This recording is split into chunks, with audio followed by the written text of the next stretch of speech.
Vamos abrir as nossas Bíblias no livro do profeta Jonas. Jonas. Aonde está Jonas? Jonas está depois de Obadias. Está depois de Amós. Ele está antes de Miqueias. Esse aí é Jonas. Na minha Bíblia, página 1328. Você aí na sua. Jonas. Acharam? Ou vão ler?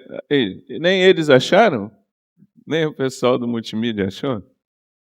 Jonas 1, chamado de Jonas, a sua fuga e o seu castigo. A palavra do Senhor veio a Jonas, filho de Amitai, dizendo: levante-se, vá à grande cidade de Nínive e pregue contra ela, porque a sua maldade subiu até a minha presença. Jonas se levantou, mas para fugir da presença do Senhor, para Tarsis, desceu a Jope e encontrou um navio que ia para Tarsis. Pagou a passagem e embarcou no navio para ir com eles para Tarsis, para longe da presença do Senhor. Mas o Senhor lançou sobre o mar um forte vento e levantou-se uma tempestade tão violenta que parecia que o navio estava a ponto de se despedaçar. Então os marinheiros ficaram com medo e clamavam cada um ao seu Deus. Lançaram no mar a carga que estava no navio para que ele ficasse mais leve. Jonas, porém, havia descido ao porão do navio. Ali havia se deitado e dormia profundamente. O capitão do navio se aproximou de Jonas e lhe disse: o que está acontecendo com você, agarrado no sono? Levante-se, invoque o seu Deus. Talvez assim esse Deus se lembre de nós, para que não pereçamos. Os marinheiros diziam uns aos outros: vamos lançar sorte para descobrir quem é o culpado desse mal que caiu sobre nós. Lançaram sorte e a sorte caiu sobre Jonas. Então lhe disseram: agora nos diga, quem é o culpado por este mal que nos aconteceu? Qual é a sua ocupação? De onde você vem? Qual a sua terra? E de que povo você é? Jonas respondeu: eu sou hebreu e temo o Senhor, o Deus do céu, que fez o mar e a terra. Então os homens ficaram com muito medo e lhe perguntaram: o que é isso que você fez? Pois aqueles homens sabiam que Jonas estava fugindo da presença do Senhor, porque ele lhes havia contado. Então lhe perguntaram: o que devemos fazer com você para que o mar se acalme? Disseram isso porque o mar ia se tornando cada vez mais tempestuoso. Jonas respondeu: peguem-me e me lancem no mar, então o mar ficará calmo, porque eu sei que por minha causa esta grande tempestade caiu sobre vocês. Em vez disso, os homens remavam, esforçando-se por alcançar a terra, mas não podiam, porque o mar ia se tornando cada vez mais tempestuoso contra eles. Então clamaram ao Senhor e disseram: Senhor, rogamos-te que não nos deixe perecer por causa da vida deste homem, e não faças cair sobre nós este sangue inocente, porque tu, Senhor, fizeste o que foi do teu agrado. Em seguida, os marinheiros pegaram Jonas e o lançaram no mar, e a fúria do mar se acalmou. Então esses homens temeram muito o Senhor, ofereceram sacrifícios ao Senhor e fizeram votos. O Senhor ordenou que um grande peixe engolisse Jonas, e Jonas esteve 3 dias e 3 noites no ventre do peixe. Até aqui. Senhor eterno, fala conosco mais uma vez, através dessa palavra viva, santa e eficaz. Essa palavra que é apta para discernir, ó Deus, as nossas vidas. Que sejamos transformados pelo poder do Evangelho, pelo poder da palavra de Deus, e que o nome do Senhor seja glorificado. É isso que nós pedimos em nome de Jesus. Amém. Amém. A história de Jonas mostra que é fundamental obedecer a palavra de Deus. É fundamental atender à voz de Deus.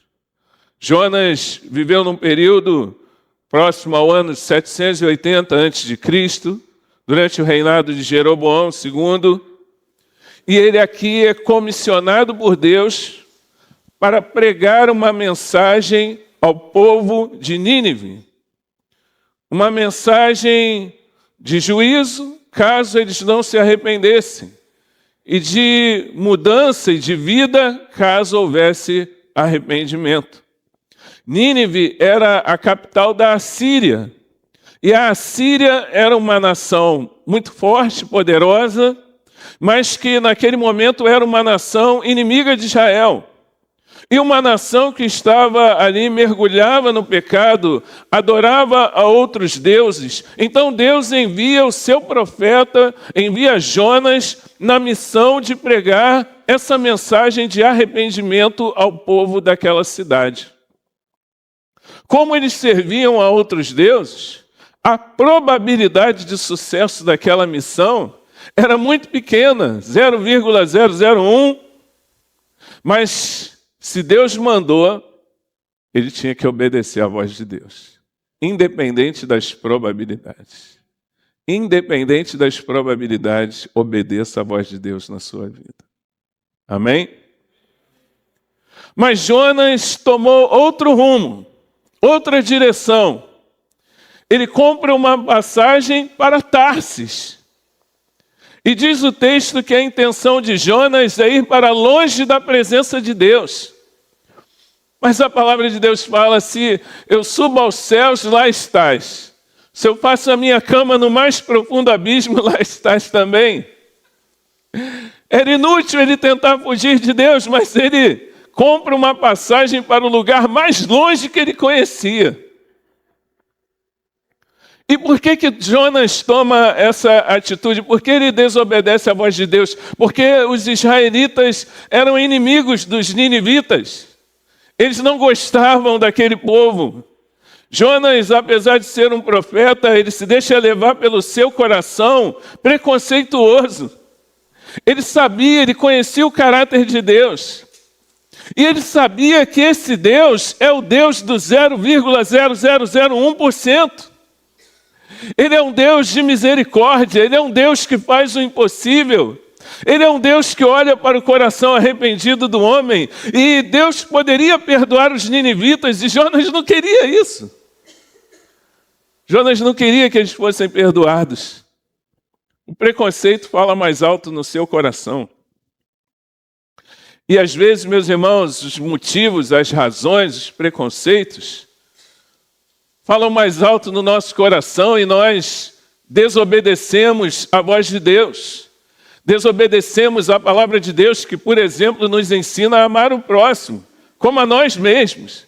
Mas às vezes o nosso coração duro, às vezes as dificuldades, às vezes os problemas que a gente tem com uma pessoa, ou até os preconceitos que nós temos em relação a ela, nos levam a desobedecer o mandamento de Deus.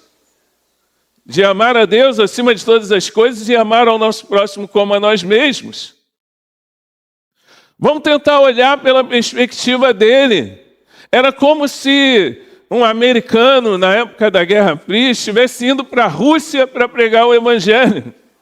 É como se um judeu, na época do Holocausto, estivesse pregando para um alemão. Era como se um judeu convertido ao cristianismo estivesse indo para um país muçulmano para pregar o Evangelho. É fácil criticar Jonas, mas será que, se fosse você iria? Às vezes, situações mais complicadas nós já evitamos. Às vezes, pessoas que fazem parte ali de um convívio nosso, talvez não tão próximo, a gente já evita essa pessoa por conta do nosso preconceito. Às vezes, se você for chamado a ir pregar numa comunidade, você já vai pensar: eu? De repente uma bala me acha lá, né? Uma bala perdida me acha. Tá maluco. O livro de Jonas, ele revela essa compaixão, essa graça de Deus de alcançar a quem Ele quer. Deus pode salvar a quem Ele quer. Os planos de Deus são maiores do que os nossos. A nossa visão é muito limitada diante dos planos de Deus. A nossa capacidade de amar é muito limitada diante da capacidade de amar de Deus. Jonas, tão talvez preocupado também com a sua reputação entre os judeus, mas como é que eu vou para lá? Vou pregar para aquele povo se converte, quando eu voltar para Israel, o nego vai me matar. Os planos de Jonas eram diferentes dos planos de Deus. Talvez você tenha planos diferentes dos planos de Deus, mas obedeça à voz de Deus.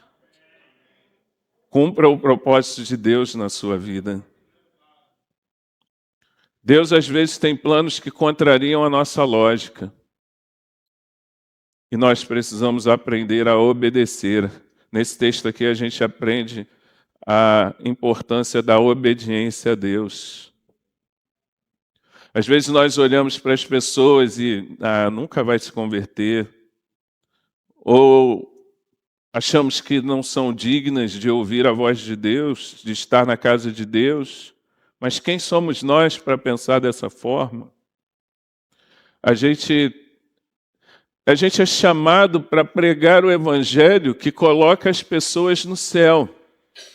Mas parece que a gente tem mais facilidade em jogar as pessoas no inferno.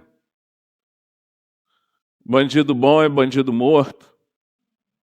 Esse cara tem mais é que beijar o capeta, né? Mas a palavra de Deus diz que todos pecaram e destituídos estão da glória de Deus. Algumas se fizeram inúteis. Mas Deus ama o pecador, irmãos. Ele não veio para os sãos, ele veio para os doentes. Ele ama o pecador, assim como ele amava aqueles ninivitas. A vontade de Deus é que todos cheguem ao arrependimento. E nós vamos chegar no céu, a verdade é que nós vamos chegar no céu e nós vamos ficar chocados. Porque tem prostitutas que vão entrar lá, enquanto religiosos não vão. Não é isso que a palavra de Deus nos diz? Mas às vezes a gente fica no nosso mundinho, na nossa zona de conforto. A gente tem toda a nossa vida organizada e às vezes a gente, por causa disso, deixa de fazer aquilo que Deus quer. A vontade de Deus, obedecer à voz de Deus. Nos omitimos, fugimos da responsabilidade que temos de ser bênção na vida de outras pessoas. Eu não gosto desse cara, esse vizinho é chato demais. Essa menina, muito metida, ela... essa pessoa, esse irmão da igreja aí, não quero nem chegar perto. E a gente vai se enchendo de desculpas e preconceitos e deixa de ser bênção na vida de outras pessoas. Jonas ia pregar uma mensagem de arrependimento e um povo todo ia se converter. Que bênção! Mas ele está preso aos seus preconceitos. Deus quer usar a sua vida para abençoar pessoas ao seu redor, mas você às vezes está preso aos seus preconceitos e com isso você deixa de cumprir a vontade de Deus. Jonas se levantou, mas para fugir da presença do Senhor para Tarsis, desceu a Jope, encontrou um navio que ia para Tarsis, pagou a passagem, embarcou no navio para ir com eles para Tarsis, para longe da presença do Senhor. A gente às vezes foge da responsabilidade de ser igreja, não quer se envolver. Eu falei ainda há pouco, nós estamos precisando de trabalhadores, de pessoas para se envolver. Mas nós nos acomodamos e perdemos a nossa vocação profética. A igreja tem uma vocação profética para ser bênção, para pregar o evangelho, para orar pelos seus irmãos, para estudar a palavra de Deus, para ter o seu casamento abençoado, para ser um jovem participante. Mas nós, às vezes, não é comigo. Fugimos da presença do Senhor, fugimos da vontade do Senhor, porque a gente acha que Tarsis é o lugar para onde a gente tem que ir. Mas Tarsis é longe da presença de Deus. Meu irmão, não busque esse caminho para longe da presença de Deus, por mais difícil que seja. Obedeça a voz de Deus e seja cheio da graça de Deus para ser uma bênção. Aonde você estiver, Deus não quer você longe, Deus quer você perto dEle. Deus quer você na presença dEle, para que Ele possa falar ao teu coração e usar a tua vida em nome de Jesus. Para que Ele dê uma ordem a você e você obedeça a voz de Deus. E quando nós obedecemos a voz de Deus, e quando nós permanecemos na presença do Senhor, então nós temos a oportunidade de ser uma bênção, de ser usados por Deus. Jonas, ele queria ir para um lugar em que ele não tivesse que obedecer a Deus. E às vezes a gente age assim também, irmãos. A gente sabe que Deus está mandando a gente ir para a direita, mas a gente vai para a esquerda. Se possível, mais à esquerda possível.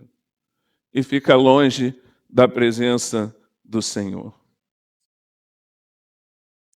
A gente gosta de tomar navios para Tarsis, porque em Tarsis a gente não precisa ouvir a voz de Deus, em Tarsis a gente não precisa lidar com oposição, em Tarsis a gente não precisa lidar com os nossos preconceitos, em Tarsis a gente pode fazer o que quiser, mas você vai viver uma vida, a vida que você quiser, ou você vai viver a vida que Deus quer para você? É importante você tomar essa decisão. De fazer o que você quer, de fazer o que dá na telha, de fazer o que é mais tranquilo para você, de fazer o que vai te dar mais tempo, de fazer o que vai te custar menos, ou de fazer a vontade de Deus, de obedecer à voz de Deus. Porque obedecer à voz de Deus custa, tem um preço. O Senhor fala, nos evangelhos, qual homem que, sendo chamado para construir uma torre, ele não calcula antes qual o custo que vai ter, para depois então ele fazer isso. Há um custo envolvido em seguir a Cristo. Amém? E a pergunta é, você está disposto a pagar esse custo? A renunciar a você mesmo, a cumprir os planos de Deus, mesmo que eles sejam diferentes dos seus planos, a fazer a vontade de Deus, mesmo que isso cause dor no seu coração. Porque é normal a gente tentar ir para aquilo que é confortável. Poxa, eu sei tocar um instrumento, mas se eu entrar para o ministério, eu vou ter que ir a ensaio. Eu vou ter que chegar 1 hora antes do culto. Eu vou ter que trabalhar em equipe, e às vezes isso não é tão fácil. Eu vou ter que me submeter a uma liderança. É melhor ficar em casa tocando meu violão quando me dá vontade, minha bossa nova, papapá, né? E que é mais tranquilo eu viver assim. Mas às vezes você está vivendo assim e não está sendo útil nas mãos de Deus. Entende a diferença? Você está lá tocando uma bossa, você está curtindo, você está cantando num karaokê, vai para o karaokê e canta pra caramba, aí quando você termina todo mundo bate palma que você cantou lá no karaokê, você olha na máquina 99, aí você vibra. Aquela nota é boa para quem canta mais alto, não é para quem canta melhor, não. Entendeu? Sei por experiência própria, entendeu?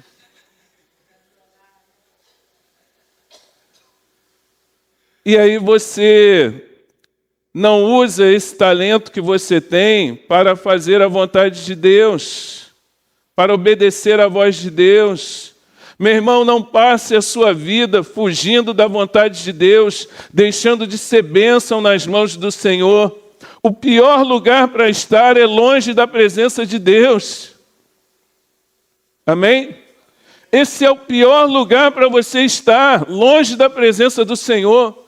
Por mais difícil que às vezes seja obedecer à voz de Deus, essa é a vontade do Senhor para a sua vida. Deus lança um vento, uma tempestade que atinge aquele barco. Deus permite nós passarmos por provações, por ventos fortes, quando nós estamos nos distanciando da sua presença, porque Deus quer nos trazer de volta. Eles então aliviam a carga do navio e pensam, bom, o navio vai ficar mais leve, a gente vai conseguir vencer essa tempestade mais fácil. Depois você pergunta para o Mateus, para a Gabi, qual era a tática, a estratégia deles em aliviar o peso. Eles vão explicar a vocês, porque eu não entendo muito disso, não. Eles aliviam a carga do navio, pensando que assim vai ser mais fácil vencer, deixar tudo mais leve. E às vezes a gente também pensa em ter uma vida mais leve, em aliviar a carga do navio, e pensa que então, mesmo desobedecendo a voz de Deus, basta a gente aliviar um pouco as coisas. Eu vou para uma praia, vou tomar uma água de coco, a vida vai ficar um pouco mais tranquila, e poxa, eu vou conseguir superar isso. Não, eu estou precisando de umas férias, eu não estou falando que nada disso é ruim, não, tudo isso é ótimo e tem um efeito muito positivo sim, é importante você fazer. Eu só estou querendo dizer que isso não vai mudar a sua vida. Amém? Quando você voltar das férias de 20 dias lá no Havaí, os boletos vão estar na caixa do correio. Entendeu? E você vai ter que lidar novamente com as dificuldades, com os problemas, com a desobediência do filho, com a dificuldade com o vizinho. Vai estar tudo lá de novo. Então, nem sempre aliviar a carga é o suficiente para resolver os seus problemas. Você precisa estar na vontade de Deus, na bênção de Deus, fazendo aquilo que Ele projetou para a sua vida. O barco estava para afundar e Jonas está dormindo. Meu Deus, como é que pode? O barco está afundando e tem gente que na sua vida está assim. O casamento está afundando, mas a pessoa está dormindo. Ela não está orando, ela não está buscando conselho, ela não está mudando a maneira dela de ser e de agir, e o barco está afundando. Vai esperar o barco afundar para tomar uma atitude? Para orar? Para clamar, para jejuar, para ir para os pés do Senhor, para fazer aquilo que você tem que fazer para mudar essa situação, aquilo que está ao seu alcance fazer. Que a tempestade está ficando pior. Está ficando pior. E Jonas está dormindo. Que remédio foi esse que esse cara tomou, cara? Que no meio da tempestade, ele tomou uma caixa de Dramin, não é possível. No meio da tempestade, ele está lá dormindo. Será que as tempestades que nós estamos enfrentando, os problemas que nós estamos enfrentando, não são fruto da nossa própria desobediência à voz de Deus, à vontade de Deus? Jonas sabe que ele é o problema do navio. Talvez você esteja enfrentando uma situação na sua vida, um problema com o qual você está precisando lidar, e a vontade que tem é ir para longe, é ir para Tarsis, mas isso não está resolvendo. Aliviar a carga do navio também não está resolvendo, porque o problema dentro do navio é você. É você.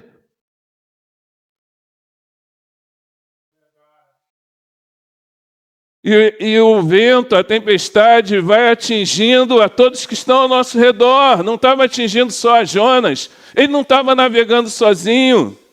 Então, quando você sai da vontade de Deus e faz a sua própria vontade na sua vida, muitas vezes isso acaba afetando as outras pessoas que estão ao seu redor. A sua família. Os marinheiros clamavam aos seus deuses, mas Jonas, que conhecia Deus e era um profeta do Senhor, ele está dormindo profundamente. Ele está meio que anestesiado no meio da tempestade. Meu irmão, clame a Deus, peça socorro, volte-se para Deus, levante-se, invoque ao Senhor. O homem do barco tem que falar para ele: levante-se, invoque o teu Deus. Por que você está agarrado nesse sono? Falo isso para você hoje, meu irmão. Levante-se, invoque o Senhor, ore. Não fique agarrado nesse sono, não. Esse sono que você tem longe da presença de Deus. Que Deus quer usar a sua vida. O do terreiro está indo lá para o terreiro. Está arriando 7 despachos. Mas você que conhece a Deus está parado. O outro lá que consulta os médicos está indo lá consultar os seus médicos para tentar resolver. Mas você que conhece a Deus está parado, está dormindo.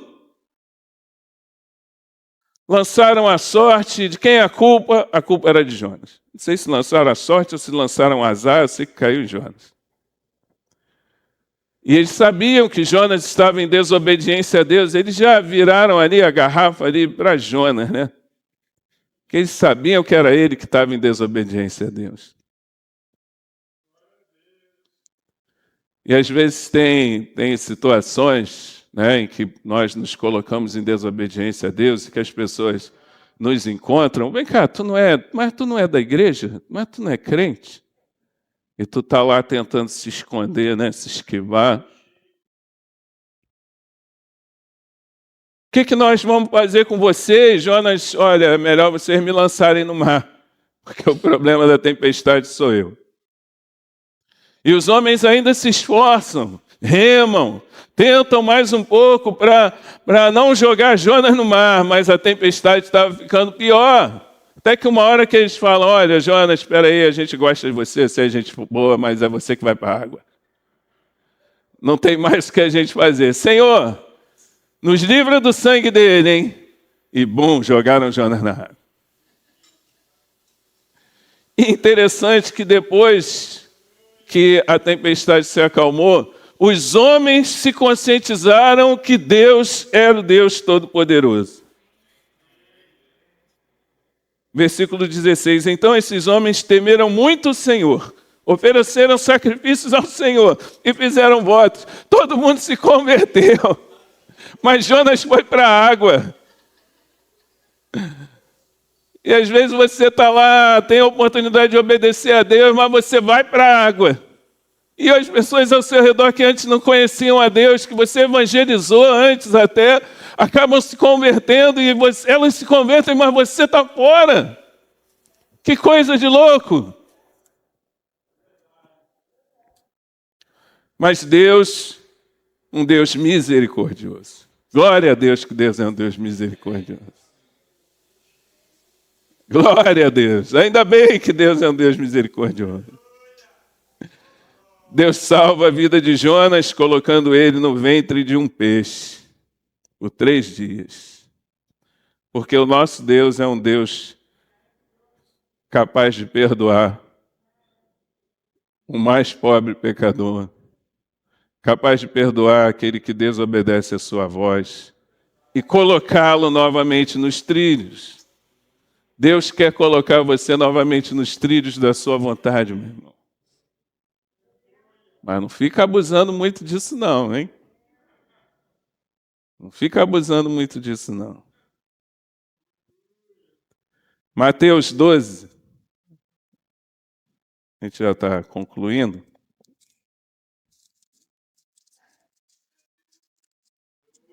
Mateus 12, 38. Então alguns escribas e fariseus disseram a Jesus: Mestre, queremos ver algum sinal feito pelo Senhor. Mas ele respondeu: uma geração perversa e adúltera pede um sinal, mas nenhum sinal lhe será dado senão o do profeta Jonas. Porque assim como Jonas esteve 3 dias e 3 noites no ventre do grande peixe, assim o Filho do Homem estará 3 dias e 3 noites no coração da terra. Ninivitas se levantarão no juízo com esta geração e a condenarão, porque se arrependeram com a pregação de Jonas. E aqui está quem é maior do que Jonas. A rainha do sul se levantará no juízo com esta geração e a condenará, porque veio dos confins da terra para ouvir a sabedoria de Salomão. E aqui está quem é maior do que Salomão. Pediram os homens, os escribas, fariseus, pediram um sinal a Jesus, e Jesus falou: olha, o sinal que vai ser dado a vocês é o sinal de Jonas, de que Deus pode ter misericórdia da vida de vocês e da vida daqueles que se arrependerem dos seus pecados. Ninivitas se levantarão para julgar essa geração porque se arrependeram dos seus pecados. Porque importa obedecer à vontade de Deus. Amém? Assim como Jonas esteve 3 dias e 3 noites no ventre do peixe, o Senhor Jesus passou 3 noites após a sua morte para ao terceiro dia ressuscitar e nos dar a vida eterna. Esse é o sinal que eles precisavam ver e entender. Que mesmo em meio à morte, o nosso Senhor pode nos dar a vida. Amém? Que Ele é capaz de alcançar o pecador de coração mais duro. Mas nós precisamos aprender a ouvir a voz de Deus, a obedecer à voz do Senhor, a andar na presença de Deus, a cumprir os planos de Deus. Aquela cidade era muito importante para Deus. A salvação de pessoas é muito importante para Deus. Então, pare de buscar passagem para Tarsis e faça a vontade de Deus na sua vida. Por mais difícil que às vezes seja, por mais custoso que às vezes seja, obedeça a Deus e cumpra a vontade dele. Deus tem planos para você nesse ano de 2025, amém? Eu sei que você tem planos também, você tem que ter seus planos, isso é legal, mas busque fazer a vontade de Deus na sua vida nesse ano e você será abençoado e usado por Deus. Amém? Vamos ficar em pé então?